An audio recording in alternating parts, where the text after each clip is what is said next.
유연체의 정치 시선 유연하게 삐딱하게.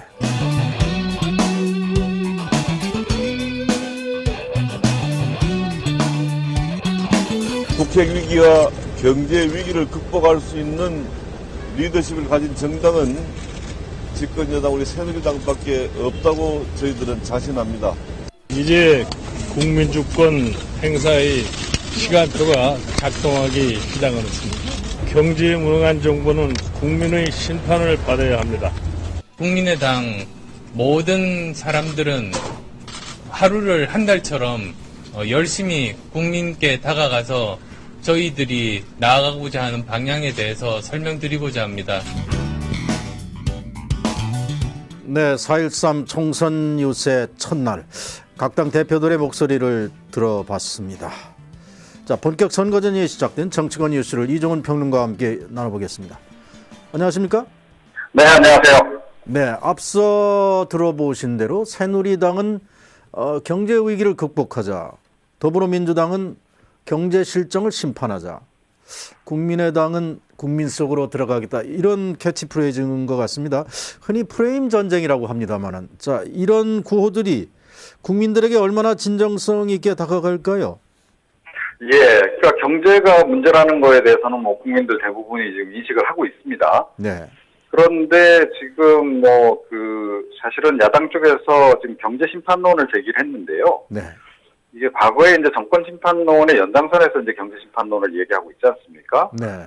그래서 그러나 어찌됐건 심판론이라는 거죠. 그래서 과연 심판론에 대해서 이번에 또다시 국민들이 어떤 반응을 보일지. 과거에는 이제 정권 심판론이 사실은 선거에서 별로 위력을 발휘 못하지 않았습니까? 네. 그리고 이제 여당 쪽에서도 공약을 내놓긴 했는데 사실은 뭐 좀 새로운 게 없다라는 지적이 많습니다. 경제 활성화 관련해서도. 네. 그런데 지금 국민들은 어찌됐건 지금 성장 동력이 지금 사라지고 있는 상황에 대해서 좀 걱정을 많이 하고 있고, 그와 관련해서 지금 뭐 뭔가 대안을 좀 정치권에 제시해주기를 바라고 있는데, 네. 그 부분에는 여든 야든 지금 다 좀 미흡한 상황이 아닌가 이렇게 생각을 합니다. 네. 자, 공식 선거운동이 시작된 첫날 지도부의 동선을 보면, 자, 그 당의 전략을 엿볼 수 있다고도 여겨지는데요. 자, 김무성 대표가 오늘 구로을 지역에서 첫 유세를 시작했습니다. 상대가 더민주의 박영선 의원이 있는 곳입니다. 자, 이곳을 첫 번째로 택한 어떤 의미가 있을까요? 예, 이제 그 지역이 상대적으로 좀 야성이 강한 지역 아니겠습니까? 그래서 이제 상대적으로 지금 야권 분열을 해가지고 지금 수도권 전체적으로는 지금 여당이 좀 유리할 것으로 지금 보고는 있는데요. 네. 그럼에도 불구하고 이제 취약한 지역들이 있거든요, 수도권에서도. 네. 그런 지역을 좀 집중 공략해야 될 필요성을 아마 느꼈을 겁니다. 그래서 그쪽 지역을 일부러 좀 선택해서 좀 간 그런 의미도 있고요. 그리고 이 박영선 전 원내대표 같은 경우에는 김종인 대표 체제에서 상당한 실세로 좀 알려져 있지 않습니까? 그렇죠. 네. 그래서 지금 일단 강적을 우선 상대를 하겠다. 그런 이제 의미를 갖는다 이렇게 생각을 합니다. 네. 자, 김종인 더불어민주당 대표 종로로 갔습니다. 자, 이 종로에는 이 상대당, 이 새누리당의 오세훈 후보가 있는 곳 아니겠습니까? 상당히 상징성이 강한 곳이죠? 예, 어찌됐건 뭐 종로는 정치 1번지이기도 하고요. 최근에 오세훈 전 시장이 지금 여권 내에서 대권주자군으로도 지금 급부상하고 있는 그런 상황 아니겠습니까? 네. 김무성 대표에 필적할 정도로 지금 빠른 속도로 좀 성장을 하고 있기 때문에 이 기세를 좀 꺾을 필요가 있다 이런 생각을 좀 하는 것 같아요. 그리고 과거에 어찌됐건 서울시장을 했기 때문에 서울 지역 전체에서 인지도가 높기 때문에 자칫 잘못하면 서울 지역에서 오세훈 바람이 불 수도 있다. 네. 그걸 좀 차단해야 되겠다 이런 생각을 하는 것 같습니다. 네, 이렇게 여야 정당 대표들이 수도권, 그중에서도 서울을 첫 유세지로 택했습니다. 그만큼 서울이 중요하다는 것일 텐데요. 남은 공식 선거운동 13일 동안 어떤 요인들이 이 서울과 수도권 판세를 좌우할 것으로 봅니까? 뭐 가장 결정적인 것은 역시 야권연대, 그러니까 후보 단일화라고 네. 봐야 될 것 같고요. 후보 단일화를 하지 않으면 지금 더불어민주당이 현재 의석을 지키기는 좀 어렵다. 이렇게 봐야 될 것 같습니다. 현재 의석에서부터 자칫 잘못하면 한 20, 30석 정도를 더 추가로 이룰 가능성이 있고요. 네. 그 반면에 이제 새누리당은 반사적인 이익으로 좀 압승을 할 수 있는 그런 상황이죠. 그래서 후보 단일화에 지금 안 그래도 지금 더불어민주당이 지금 모든 것을 걸고 있는 그런 국면이죠. 네, 지금 후보 단일화의 키는 역시 국민의당 안철수 대표가 갖고 있다고 보는데 정말 더민주 그리고 야권 지지자들로부터 그렇게 욕을 먹으면서도 안철수 대표가 거의 요지부동인 것 이건 단일화로 인한 그 국민의당이 얻을 몫이 효과가 별로 없다는 이런 판단 때문입니까?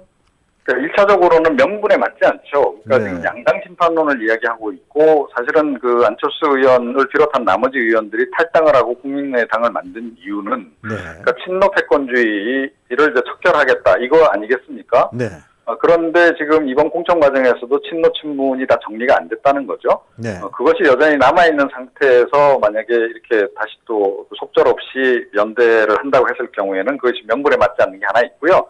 또 다른 측면에서는 실익이란 측면에서도 별로 득이 될 것이 없다는 겁니다. 네. 그러니까 지역구에서 설령 뭐 한 두세 명 정도를 더 이렇게 배정을 받는다 하더라도 비례대표 쪽에서 또 그만큼 또 손실이 생기거든요. 그렇군요. 국민의당 입장에서는 플러스 마이너스 제로. 그래서 별로 실익이 없는 겁니다. 그렇다라고 전제한다면 좀 더 실익이 많은 더불어민주당 쪽에서 좀 더 구체적으로 설득을 하기 위한 좀 대안들을 제시를 해야 되는 그런 국면이라고 봐야 되겠죠. 네.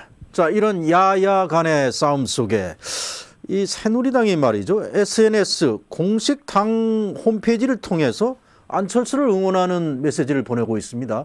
결코 단일화에 응하지 마라 뭐 이런 얘기인데 이거 어떻게 봐야 됩니까? 좀 속 보이지 않습니까?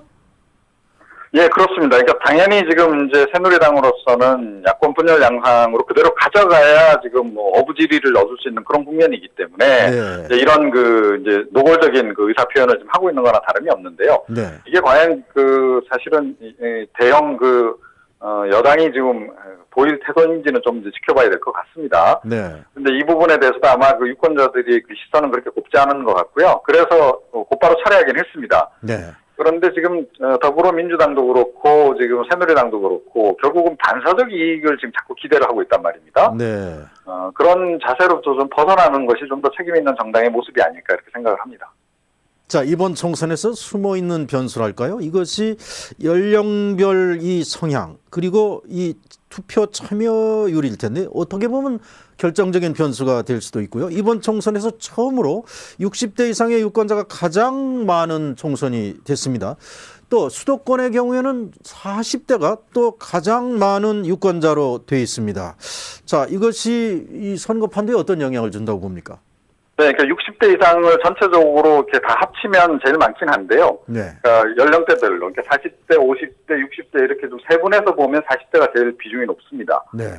그리고 이제 그 다음에 50대가 비중이 높고요. 그런데다가 40대가 사실은 부동층이 가장 많습니다. 네. 그래서 이른바 이제 스윙 보팅을 이제 할 가능성이 높다는 거죠. 그러니까 네. 여야를 불문하고, 그러니까 왔다 갔다 하면서 이제 투표를 하는 그런 경향성을 보이고 있기 때문에 결국 40대 표심을 잡는 그 정당이 좀 더 유리할 거다. 이런 분석이 지금 나오고 있는 겁니다.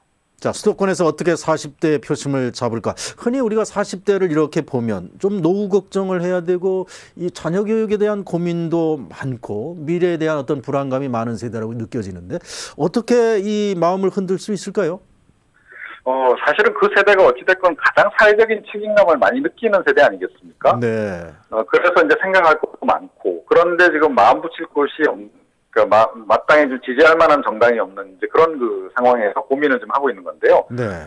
근데 어찌됐건 가장 중요한 것은 경제, 그리고 그 다음에 이제 중요한 것은 교육, 뭐 이런 거 아니겠습니까? 네.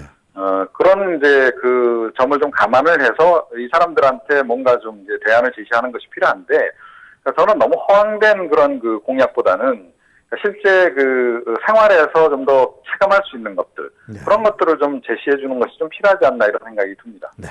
자, 최종적인 변수는 역시 선거일 날 누가 얼마나 투표장에 나오는가, 바로 투표율인데 좀 투표율을 놓고 여러 가지 전망이 나오고 있습니다. 지난 18대 때는 46.1% 역대 최악이라고 하는데, 그리고 19대 때 54까지 올라갔습니다. 이번 20대 그동안의 이 정치 불신으로 보면 최악이 될 수도 있다는 이런 얘기도 나오고 3당 구도라든가 이런 경합 지역이 많아서 오히려 투표율이 높을 수도 있다. 뭐 이렇게 관측이 엇갈립니다. 어떻게 봐야 되겠습니까? 일단 뭐 투표율과 관련해서 가장 큰 공적은 뭐 일단 날씨라고 봐야 되겠죠. 지금 이번에 네. 날씨가 너무 좋기 때문에 그런데 과거하고 달리 이번 총선 같은 경우에는 사전 투표가 이틀 진행이 되지 않습니까? 네네네. 그래서 이제 투표일 당일날 놀러 가실 분들도 미리 이제 투표를 하실 수가 있는 그런 환경이 조성이 돼 있기 때문에 네. 투표율은 오히려 19대 때보다는 조금 올라갈 가능성이 있다. 다만 이제 정치권에 대한 전반적인 그런 혐오감이 과연 얼마나 이제 많이 작용할 것인가 하는 건데요. 네.